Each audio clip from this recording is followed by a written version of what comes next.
Teman-teman, malam ini kita bahas tentang lapangan terbang Moro Kerembangan ya. Nah, kita lihat lokasinya lapangan terbang ini dulu adalah di sini, di lingkaran hijau ini, yang sekarang jadi kompleknya Kobang Dikal sama Akademi Angkatan Laut ya, kawasan hijau ini. Dan sebagian lagi tempatnya peti kemas.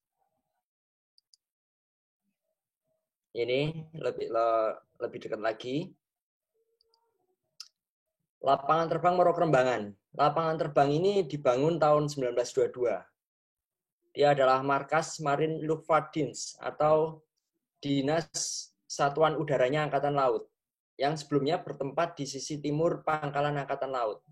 Jadi sebelum dia dibangun di sini, dia di sisi timurnya yang sekarang Koarmada 2 ya, Armatim atau Armatim. MLD sendiri ini baru berdiri tahun 1917, jadi masih sangat baru. Dan lapangan terbang Moro Kerembangan diresmikan tahun 1925. Arsip ini, data ini sumbernya dari buku Asia Mayor. Jadi Lapter ini sebelum 1930, pesawat-pesawatnya adalah pesawat mesin tunggal, Van Berkel, Fokker, Dornier. Pembomnya pakai Fokker.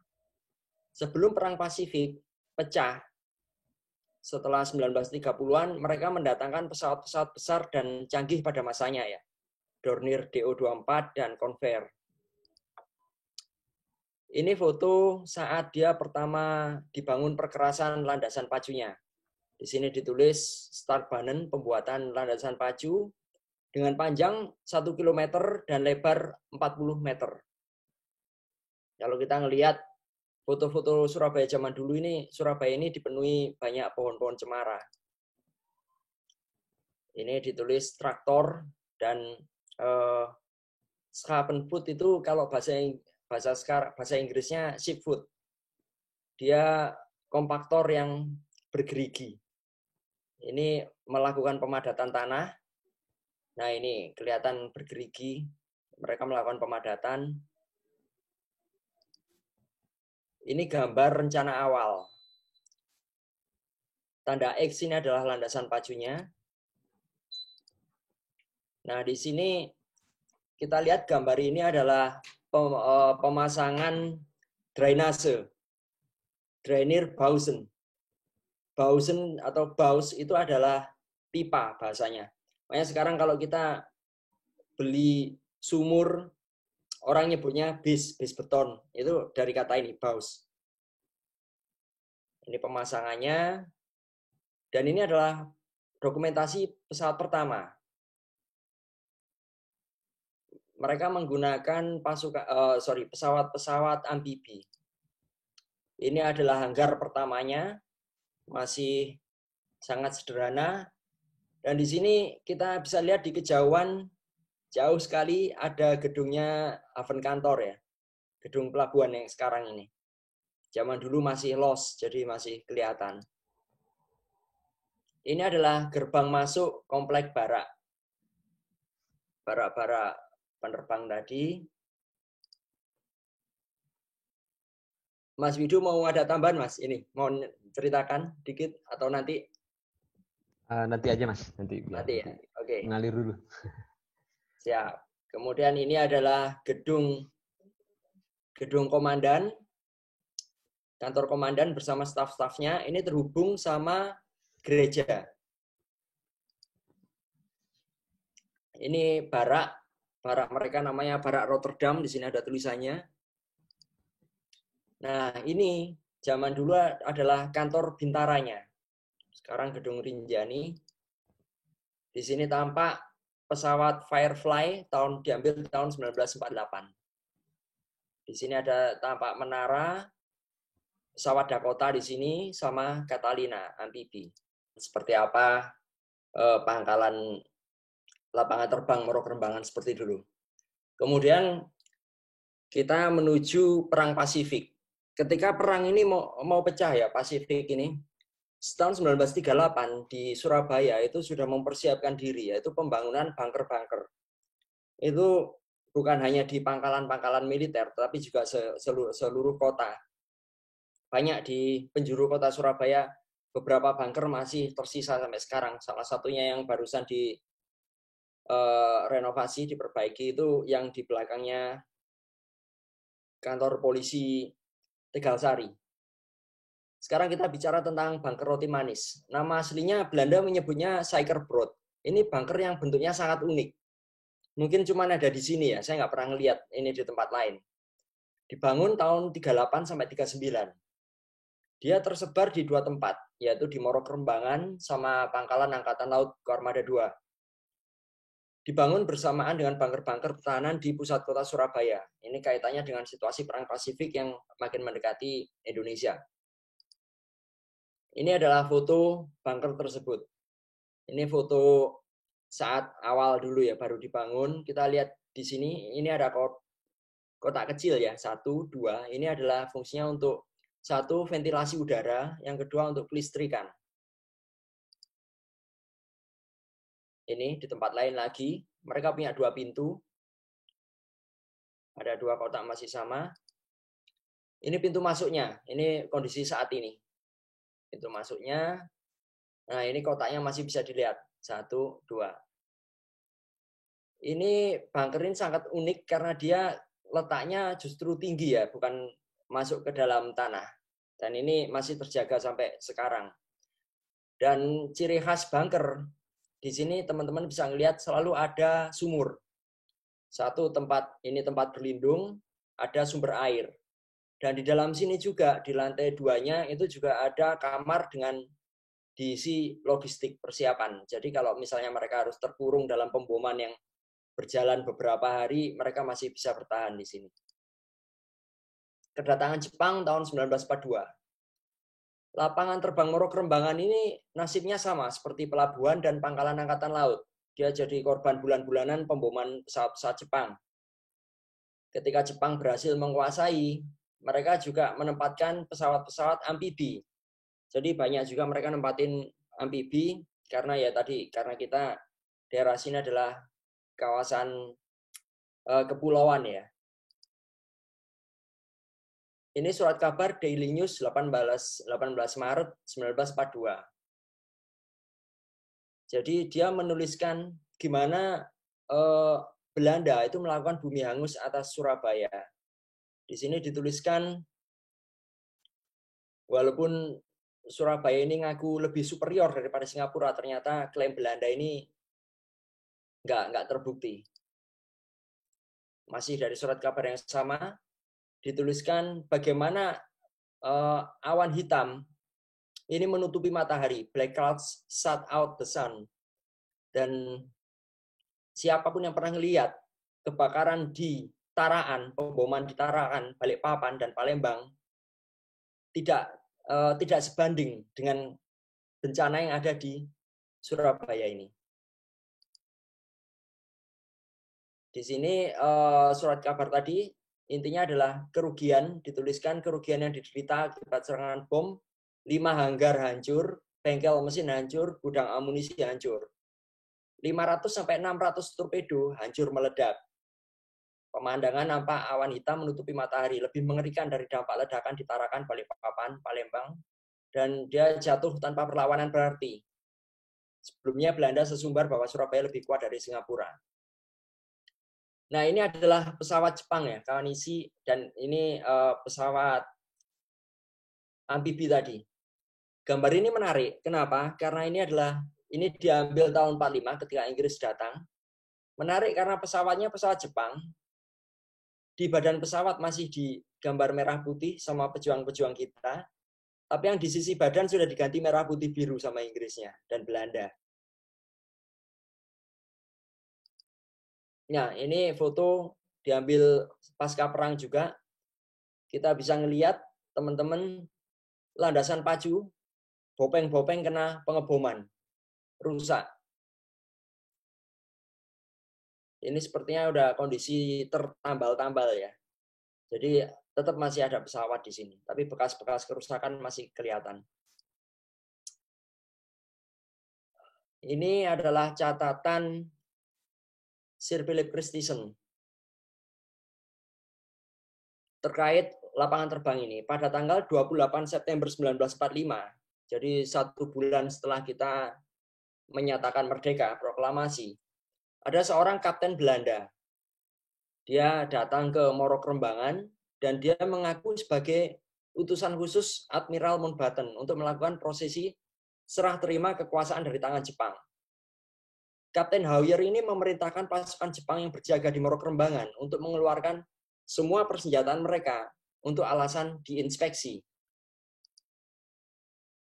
Yang terjadi adalah tanpa mereka sadari, pejuang-pejuang Surabaya itu mengawasi prosesi itu. Setelah semua senjata dikeluarkan, keluarlah pemuda-pemuda Surabaya dari persembunyian dan mereka segera mengambil semua persenjataan yang sudah digelar. Jadi mereka nggak cuma dapat senjata ringan, tapi mereka juga dapatkan tank, artileri, anti pesawat dari peristiwa itu. Pasukan Jepang tidak melakukan perlawanan. Mereka diem aja. Kenapa? Mereka udah moralnya udah drop. Mereka udah kalah perang, nggak jadi soal buat mereka. Senjata mau jatuh ke tangan siapa, asalkan mereka sendiri selamat. Mentalnya orang kalah perang udah mikir, yang penting aku pulang aja lah. Sebisa mungkin pulang selamat. Kapten Hawyer sendiri diringkus oleh para pemuda dan berakhir di penjara Kalisoso. Dia baru bisa dibebaskan saat pecahnya Perang Surabaya fase kedua. Ini dicatat oleh Jenderal Philip Christensen, Life and Times. Ini memoir, ini arsipnya, halaman 178. Kemudian, serangan atas pos-pos Jepang itu bermula sejak akhir September. Jadi serangan itu terjadi pasca perobekan bendera.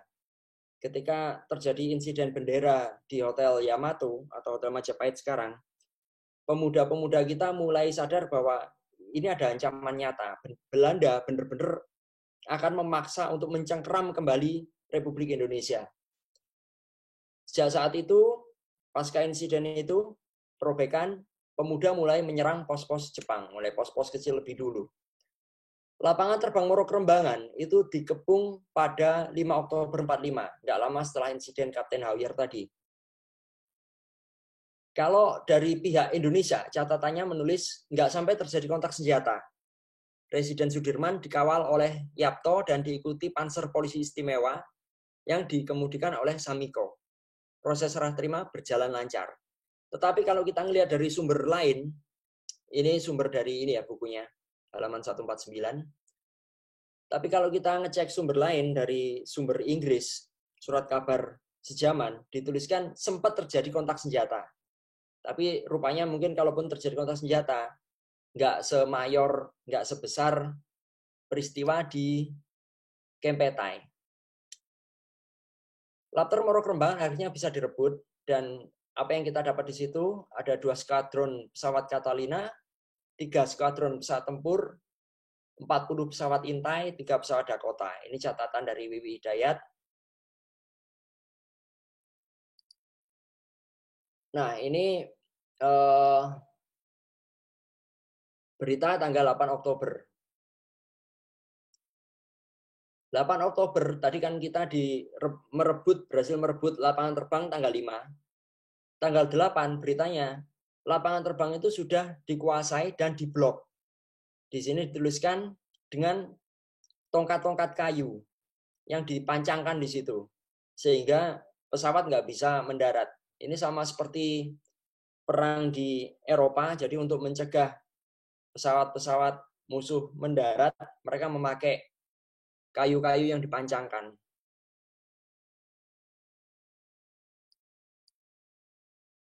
Nah, tadi kalau kita lihat pesawat yang kita dapat sepertinya banyak sekali ya, tapi kondisinya seperti ini, udah tumpuan kacau balau.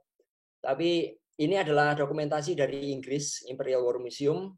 Kita bisa lihat tumpuan pesawat tadi udah dicat merah putih sama pejuang-pejuang kita. Ini udah diambil alih sama Inggris fotonya.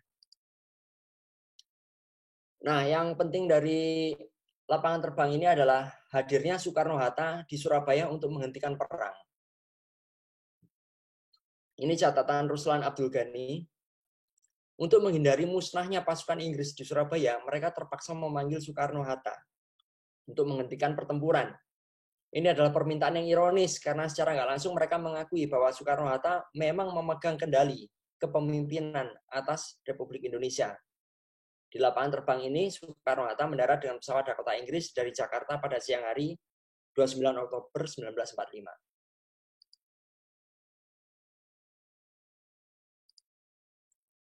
Jenderal Christensen sendiri menulis dari memoarnya tadi,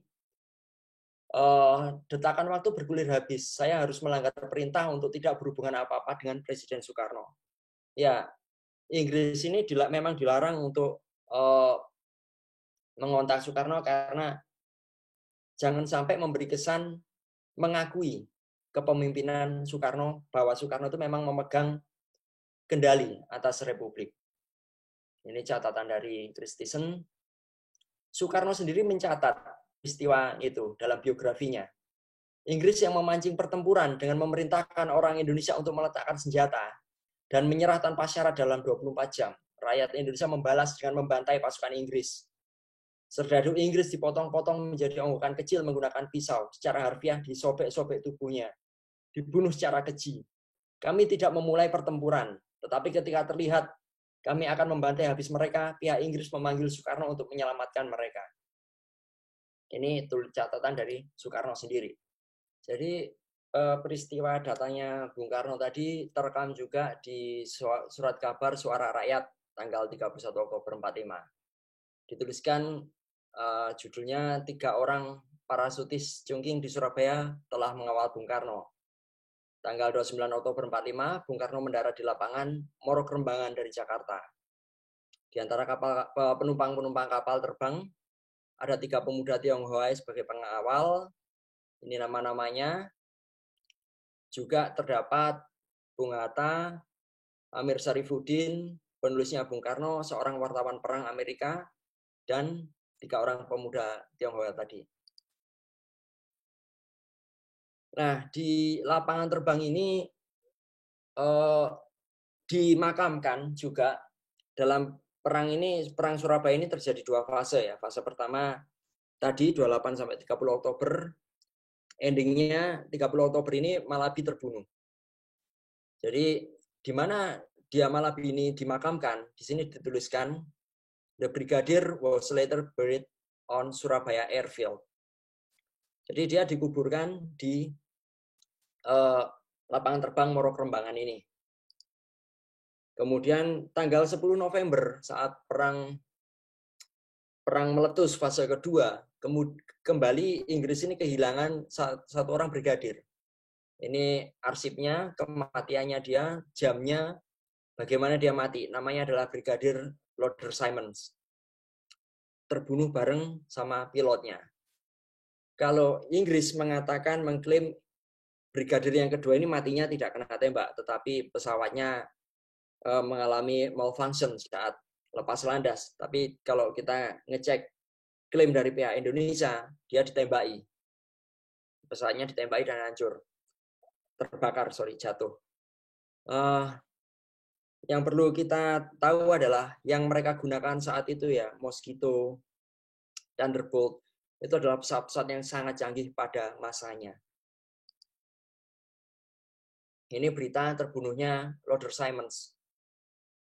Mereka mengatakannya plane crash, jadi bukan karena tembakan.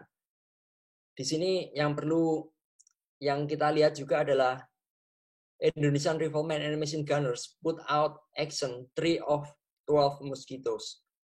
Penembak-penembak Indonesia melumpuhkan 3 dari 12 Mosquitonya Inggris, pesawat Mosquitonya Inggris. Kemudian ini berita tanggal 17 Desember. 17 Desember ini perang sudah berakhir ya. Maksud saya bukan di dalam kota Surabaya, semuanya udah mundur keluar kota. RAF ini adalah Royal Air Force atau Angkatan Udara Inggris. Thunderbolt dari Angkatan Udara Inggris ditembak jatuh di Surabaya. Indonesia adalah penembak-penembak yang baik. Di sini dituliskan, the senior Air Force officer said that the Indonesian anti-aircraft fire was almost as accurate as the German. Jadi dikatakan, perwira senior mereka mengatakan, penembak-penembak anti pesawat Indonesia itu sama akuratnya dengan penembak-penembak Jerman. 14 planes had been lost. Mereka udah kehilangan 14 pesawat tempur sejak dimulainya operasi. Jadi perlu kita ketahui bahwa pertempuran Surabaya itu melibatkan alat-alat canggih juga di pihak kita ya, walaupun tetap kita kalah superior dibandingkan Inggris. Jadi kita juga menggunakan anti udara dan Inggris mengakui kehebatan penembak-penembak kita seperti ini. Salah satunya yang jadi korban tadi versi kita ya, Guy Lauder Simon, brigadir yang kedua. Jadi pentingnya kita mengenal atau menjaga memori kolektif, ingatan bersama akan lapangan terbang Moro Kerembangan yang sekarang jadi kompleksnya Akademi Angkatan Laut. Itu adalah lokasi di mana 2 brigadir Inggris yang terbunuh itu dimakamkan di situ dalam Perang Surabaya. Sebelum kemudian dipindah ke Kembang Kuning. Ini adalah bukti nyata kegigihan juang masyarakat Surabaya atau Indonesia pada saat itu. Soekarno datang menghentikan bencana bagi pasukan Inggris. Itu datanya di Moro Kerembangan. Ini berarti bahwa Soekarno memang pimpinan yang berdaulat, bukan sekedar boneka bikinannya Jepang, seperti yang diklaim Sekutu pada saat itu. Oke teman-teman, itu dari saya. Lanjut ke Mas Wido. Monggo, Mas Wido. Masih mute.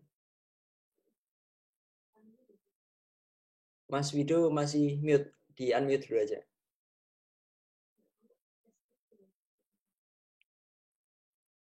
Stop share.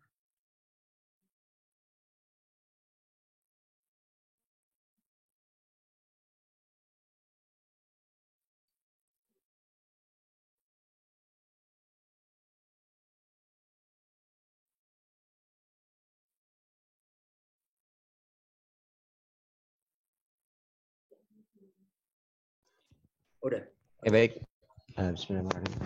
Assalamualaikum warahmatullahi wabarakatuh. Selamat malam, teman-teman. Terima kasih Mas Adi atas kesempatan yang telah diberikan dan juga keterangan-keterangan yang telah diberikan. Saya akan memberikan sedikit penjelasan mengenai menghubungkan antara sejarah yang telah dijelaskan oleh Mas Adi tadi dengan kondisi yang ada sekarang. Saya mencoba menelusuri beberapa spot yang tadi sudah disampaikan di paparannya Mas Adi. Namun sebelum itu saya izin menjelaskan sedikit menghubungkan benang merah mengapa Angkatan Laut Belanda membuat sebuah lapangan terbang. Jadi dari literatur yang saya baca menyebutkan bahwa sebuah negara tidak akan memenangkan pertempuran apabila dia tidak memiliki angkatan laut yang superior. Dan angkatan laut yang superior tidak akan berguna apabila dia tidak memiliki kekuatan udara yang superior juga. Hal ini dapat dibuktikan dalam keterangan sejarah pada saat Perang Dunia Kedua, kalau tidak salah, khususnya di Perang Pasifik, adanya pergeseran antara pusat kekuatan dari bertempurnya pertempuran laut yang semula mengandalkan battleship atau kasarannya gede-gedean kapal perang berubah menjadi aircraft carrier atau kapal induk, di mana negara yang memiliki kapal induk dengan pesawat yang banyak itu akan memungkinkan untuk menguasai atau memenangkan pertempuran. Salah satu contohnya terjadi pada saat Pearl Harbor di Hawaii. Saya lanjutkan kembali. Jadi saya dengan teman-teman sempat untuk menelusuri, cuma saya masih agak kesulitan untuk menampilkan gambarnya. Jadi ada beberapa spot yang tadi sudah ditampilkan dari Mas Adi seperti Mes Rotterdam, kemudian Barak Bintara. Itu posisinya masih di sana, masih dipertahankan oleh AAL maupun Kobanikal. Ini merupakan suatu bukti dari Angkatan Laut bahwa Angkatan Laut memang peduli terhadap sejarah, tetap memperhatikan sejarah, dan juga tidak melupakan sejarah. Bahkan Gubernur AAL saat ini juga menyimpan sebuah pesawat di ujung lapangan Aru yang posisinya paling utara dari Moro Kerembangan itu, untuk seperti yang tadi Mas Adi sampaikan, untuk menciptakan sebuah memori kolektif bagi siapapun yang pernah datang ke AAL ataupun bagi siapapun itu, baik itu kadet yang pernah melaksanakan pendidikan di sana ataupun keluarganya yang berkunjung, teringat bahwa Moro Kerembangan itu dulunya adalah sebuah pangkalan ataupun terdapat lapangan terbang yang sangat luar biasa. Saya mohon maaf sebesar-besarnya, saya sebenarnya ada gambar-gambar yang kondisi terbaru, namun saya agak kesulitan untuk menampilkan. Mungkin nanti akan saya sampaikan ke Mas Adi untuk disampaikan di share di grup untuk kondisi-kondisi terkini dari gedung-gedung yang tadi ditampilkan oleh Mas Adi. Siap, Mungkin dari saya hanya sekian. Mas Adi, mungkin ada pertanyaan dari teman-teman. Saya kembalikan ke Mas Adi. Siap, langsung saja. Yang recent, terima kasih banyak Mas Wido ya. Nanti foto-foto yang dari Mas Wido tentang kondisi saat ini akan saya share lewat itu grup WA chat ya, yang satu arah tadi. Yang recent, silakan. Enggak ada. Oke, saya bacakan yang dari chattingan dulu ya. Sebentar.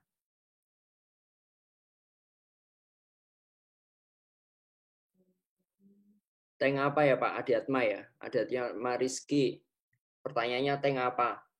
Tank yang banyak digunakan saat itu ya tanknya Jepang Mas ya.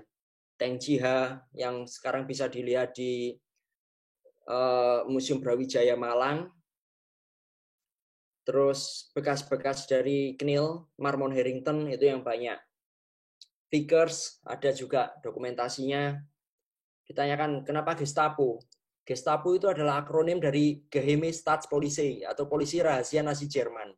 Kenapa dia disamakan sama Kempeitai tadi? Kenapa Kempeitai disebut Gestapo? Karena Gestapo ini juga terkenal akan kebrutalan dan kewenangan yang tidak terbatas. Itulah sebabnya kenapa Sekutu menyebut Kempeitai itu sebagai Gestapo. Pertanyaannya kemudian kenapa nggak pakai rampasan JU, BF, Spitfire, ME? Maaf Mas, ini posisinya di Indonesia ya. Ini yang Mas sebut ini semuanya adalah arsenalnya Jerman. Oke.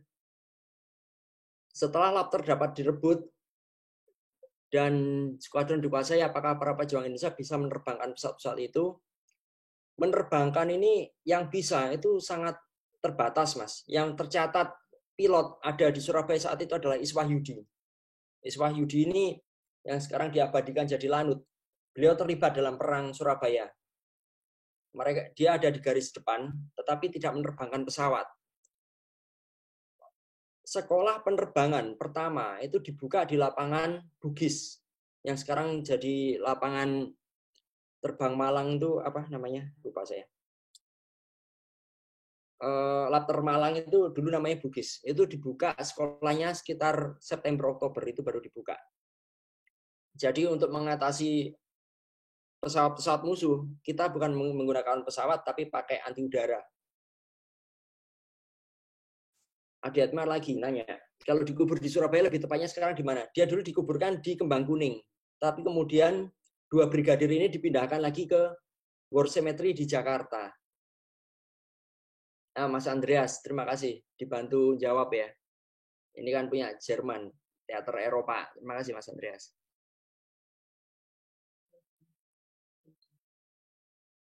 Oke, Mas Dedi, bukan pertanyaan.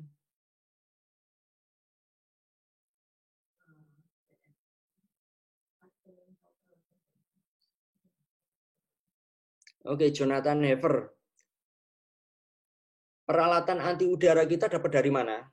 Jadi meriam-meriam ini kita dapat dari sisa-sisa Jepang. Intinya semua senjata kita itu diambil dari rampasan Jepang. Seperti tadi misalnya Moro Kerembangan ketika semua senjata digelar, tadi kan dituliskan. Mereka nggak hanya dapat senjata-senjata ringan, tetapi sampai anti udara, tank, mereka juga dapat. Hal yang sama terjadi juga di Don Bosco. Don Bosco ini kita juga banyak dapat perampasan meriam. Juga meriam-meriam yang udah siap, misalnya di Benteng Gedung Coek. Itu ada banyak sekali meriam juga. Jadi kita memang memiliki persenjataan-persenjataan ini.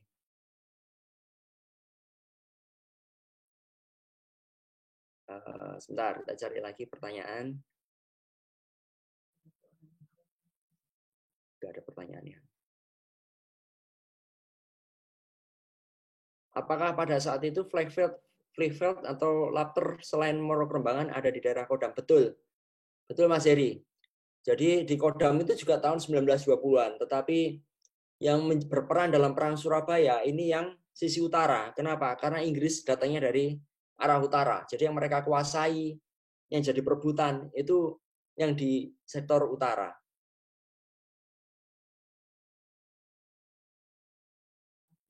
Apakah komunitas lapangan sejarah dari lapangan terbang?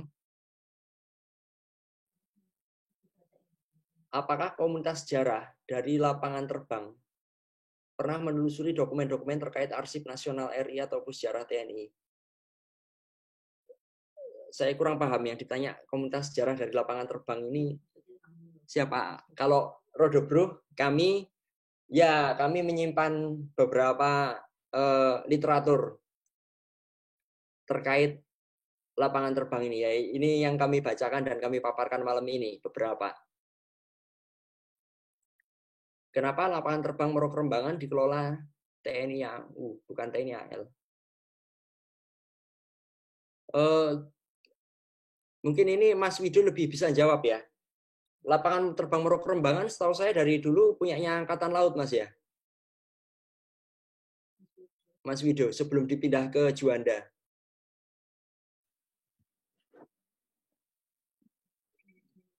Mas Widu.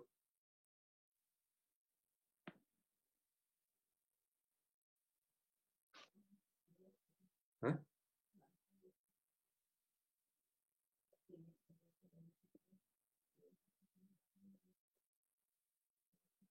Oke. Mungkin ada masalah sinyal ini, Mas Widu. Jadi lapangan Moro Kerembangan itu milik Angkatan Laut, Mas. Kemudian dipindah ke Juanda. Dia perluasan karena ada kepentingan waktu perangnya Irian Barat. Seingat saya seperti itu. Mungkin yang lain ada yang bisa bantu jawab ya. Mungkin Mas Heri. Oh ya, Lapter Malang Abdurrahman Saleh ya. Betul. Yang dulu namanya Bugis. Dari Mas Niki. MLD yang beroperasi memfoto aerial Jawa tahun 4749. Apakah beroperasi dari Moro Kerembangan? Dari Moro Kerembangan, Mas. Betul. Mas Widu.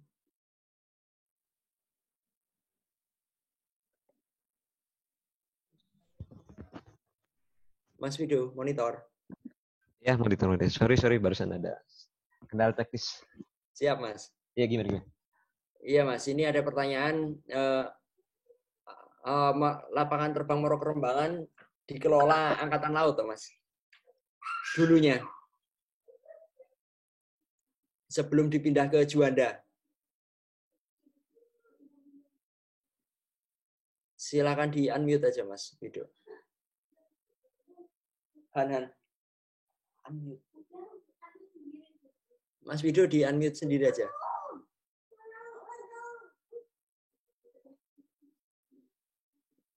Mas Widu.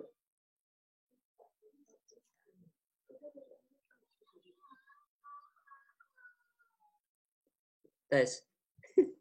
Nggak masuk suaranya, Mas. Masih di mute itu. Oke, sudah bisa. Oke, sudah masuk. Oke, Mas. Jadi ada beberapa literatur yang saya pernah baca bahwa memang setelah dikuasai oleh pejuang-pejuang kita, jadi untuk lapangan terbang yang ada di Moro Kerembangan ini langsung diakuisisi atau dikelola oleh Angkatan Laut Republik Indonesia. Jadi waktu itu disebut sebagai Pualam atau Pangkalan Udara Angkatan Laut Moro Kerembangan. Saya membaca literatur sedikit bahwa Pualam sempat sepi dari penerbangan militer karena ALRI sedang membangun sayapnya dari nol. Baru pada tahun 1960-an, aktivitas pesawat militer di Pualam atau Pangkalan Udara Angkatan Laut Moro Kerembangan ini mulai aktif karena Angkatan Laut Republik Indonesia telah membeli 1 skuadron pesawat anti kapal selam. Kemudian setelah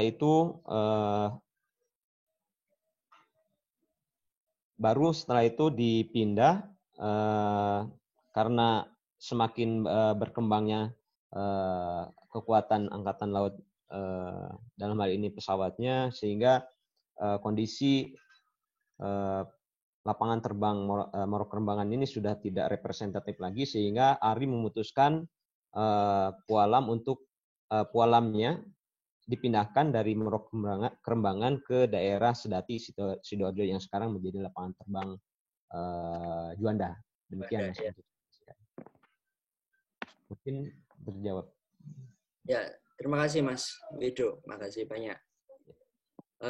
Ini ada pertanyaan dari Mas Jonathan Hever mengenai keahlian tembak jitu tentara kita. Untuk pelatihan menembaknya, apakah didapatkan sejak pelatihan di mana? Untuk penembak meriam ini orang-orang khusus Mas Jonathan. Jadi nggak sembarangan orang. Jadi ada satu satuan bentukan Jepang namanya Heiho. Ini mereka mengoperasikan meriam-meriam. Mereka terlibat sungguh-sungguh di front terutama daerah Indonesia Timur ya, Biak, Morotai. Sehingga ketika mereka terlibat dalam pertempuran Surabaya, mereka sudah punya skill, sudah punya pengalaman itu. Jadi rata-rata penembak meriam kita memang veteran-veteran Heiho. Didominasi oleh veteran-veteran Heiho ini.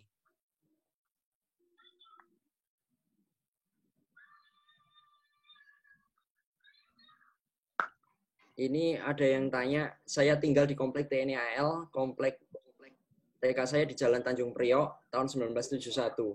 Saya ingat betul labter tersebut dikelola TNI AU. Ini saya nggak bisa menjawab ini, mohon maaf.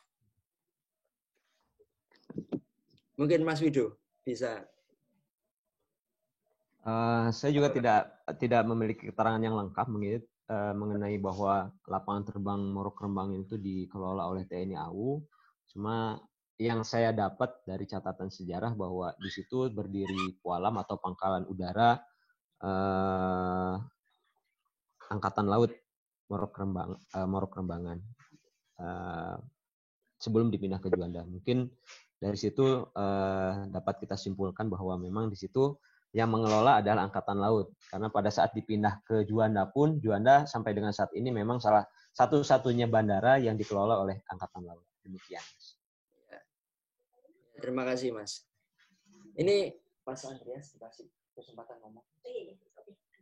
Andreas Ardian. Ini Mas Andreas Ardian ini ngerti banget ini soal peralatan tempur ini. Mungkin bisa ikut jelasin aja Mas AP. Apa? Aku sambil ngerjain kerjaan kantor kan. Langsung sharing, Mas. Pertanyaannya apa sih? Enggak, ini jenengan jelasin beli genet dari Inggris. Enggak, itu tadi keterangannya Mas Wido waktu tadi bacain sempat tidak beroperasinya Pualam, kemudian beli pesawat anti kapal selam itu kan Angkatan Laut kita kan dulu beli pesawat Ganet itu kan pesawat bersenjatakan torpedo memang untuk khusus anti kapal selam.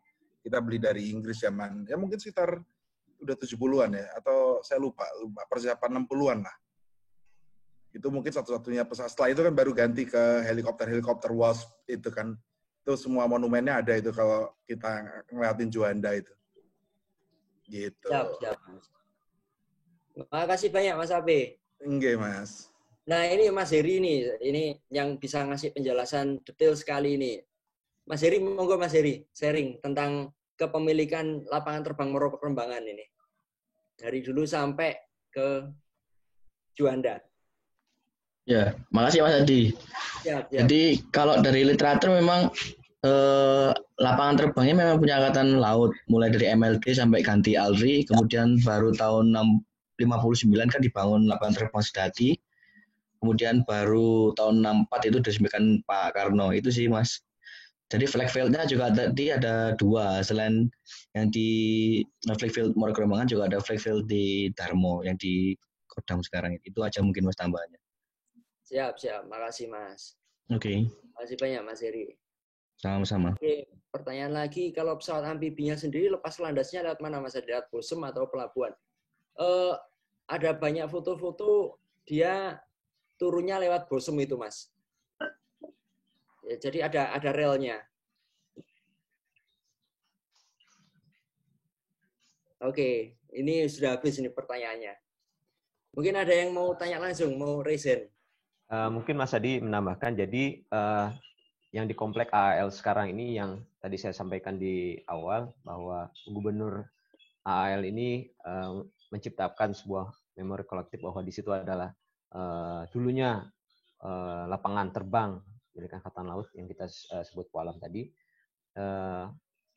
Dilihat dari posisi gambar yang saya lihat dari Mas Adi share itu, di bagian utara Dayan Bosem itu yang sekarang jadi mesnya Taruna itu, memang di situ ada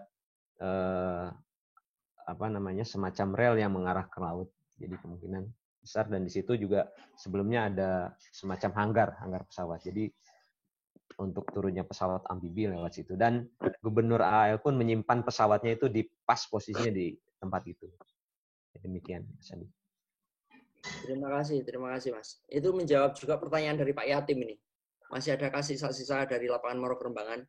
Jadi gini Pak Yatim, nanti akan saya upload saja di Facebook sama IG ya. Nanti gimana foto dulu, foto sekarang yang diambil dari Mas Wido, nanti kita tampilin bareng. Nanti bisa dilihat, dan tadi penjelasan dari Mas Wido, rel-rel yang tempat pesawat turun ke laut ternyata masih ada. Ini saya baru tahu juga. Terima kasih Mas Wido. Ini ada pertanyaan lagi, Octavia, selama peperangan yang terjadi di lapangan terbang Muara Kerembangan, apakah Kenil juga terlibat? Ini peperangan yang mana yang dimaksudnya? Kalau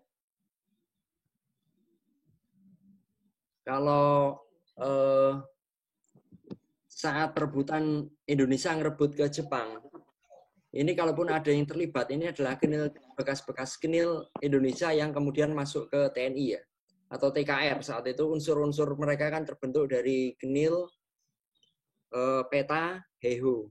Itu unsur-unsur yang utamanya. Terus kalau misalnya peperangan ini, peperangan apa? Kalau yang dimaksud Polisionil 1 atau Polisionil 2, ya mereka terlibat, Kenil yang ada di pihak Belanda.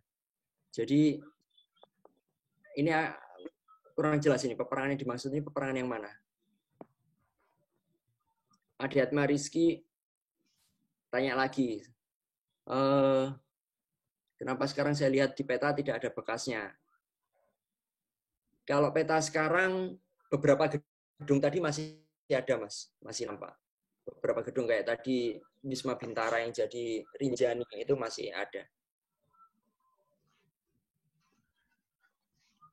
Dari Mas Ruwanto, Flikam Muara Kerembangan, landasan pacunya berbentuk X. Apa pertimbangannya? Saya kurang paham, Mas. Kalau tekniknya kenapa ini teknis sekali, bentuknya X. Apakah benar-benar landasan pacunya itu bentuknya X, atau sebenarnya runway-nya itu cuma satu garis saja. Sedangkan garis yang melintang satunya itu mengarah ke taksi atau apronnya. Saya nggak paham.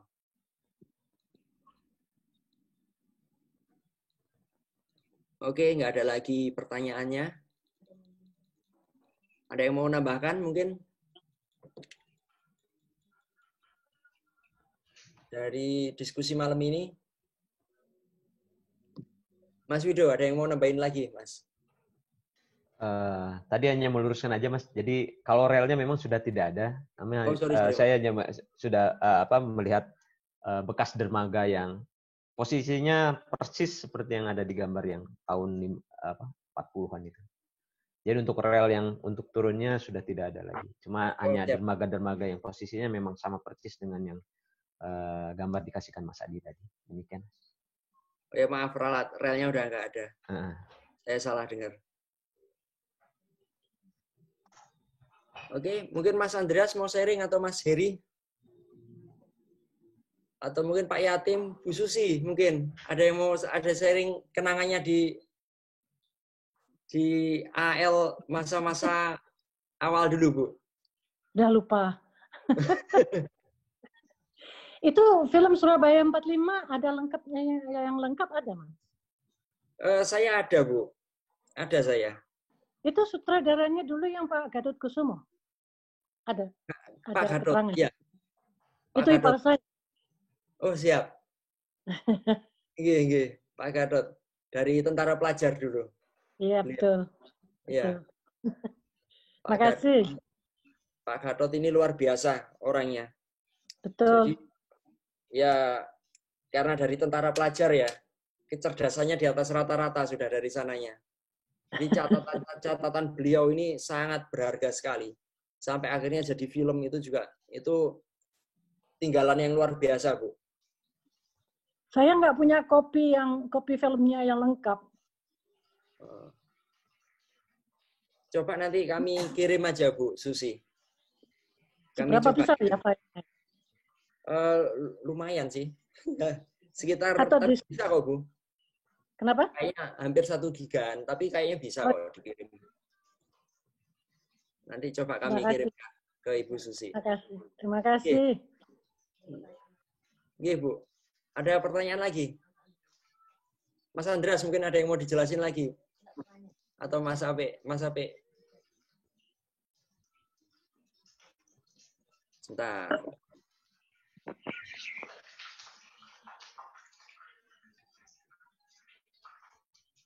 Oke, ada pertanyaan ini dari Mas Ape. Kepangkatan orang Inggris, Malabi itu setingkat letkol atau kolonel? Bukan perwira tinggi artinya. Jadi gini, Malabi itu pangkatnya adalah brigadir. Di Inggris, brigadir itu setelah kolonel. Tetapi dia tidak masuk kategori jenderal. Ini yang unik di Inggris ini, kepangkatannya. Jadi kalau di mata kita itu setingkat sama jenderal. Makanya kalau kita baca di buku-buku literatur atau catatan Indonesia, banyak menyebutkan dia adalah jenderal. Sudut pandang Indonesia kalau itu nggak salah kalau kita seratakan ya, mulai dari bawah, memang setingkat. Tetapi dari pihak Inggris, mereka mengatakan brigadir itu belum jenderal. Kolonel senior. Nah ini mungkin Pak Arif Yanuar bisa lebih menjelaskan ya ini. Pak Arif Yanuar tentang kepangkatan. Mungkin saya salah atau kurang tepat. Monggo Pak Arif Yanuar. Ya memang benar. Brigadir itu kolonel senior. Belum sampai pangkat jenderal. Ya, betul Mas. Jadi kesalahan sebut itu karena kalau memang di-ratingkan sama kepangkatan kita, memang sudah jenderal. Tapi di pihak dari sudut pandang Inggris, tidak, belum. Pertanyaan lagi, Mas Niki. Mungkin ada senior sharing cerita waktu naik pesawat turun di Morok Rembangan. Mungkin ada yang bisa cerita nggak ya? Mungkin Pak Yatim. Pak Yatim ada nggak? Pak Yatim atau mungkin Bu Susi ada pengalaman naik pesawat di situ? Enggak.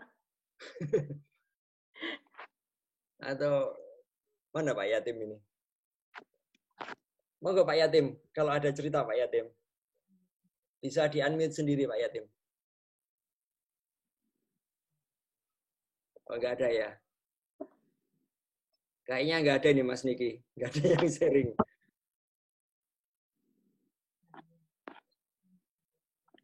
Nah ini yang Mas Dani ini. Ortu saya pernah naik Dakota dari Makassar ke Morok Rembangan. Mungkin pernah cerita nggak ortunya Mas? Monggo Mas Dani.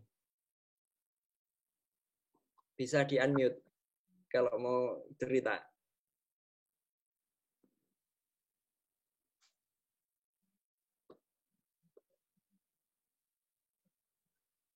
Silakan.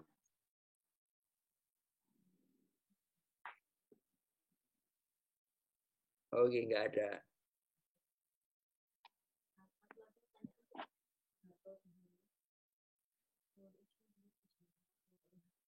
Oke, ini dari Mas Barto Dahana. Dulu di ujung Jalan Tanjung Sadari ada jalan di situ, ada perumahan Angkatan Udara dan kantor BMKG yang dulu sering lepas balon cuaca. Nggak ada pertanyaan ya, ini info.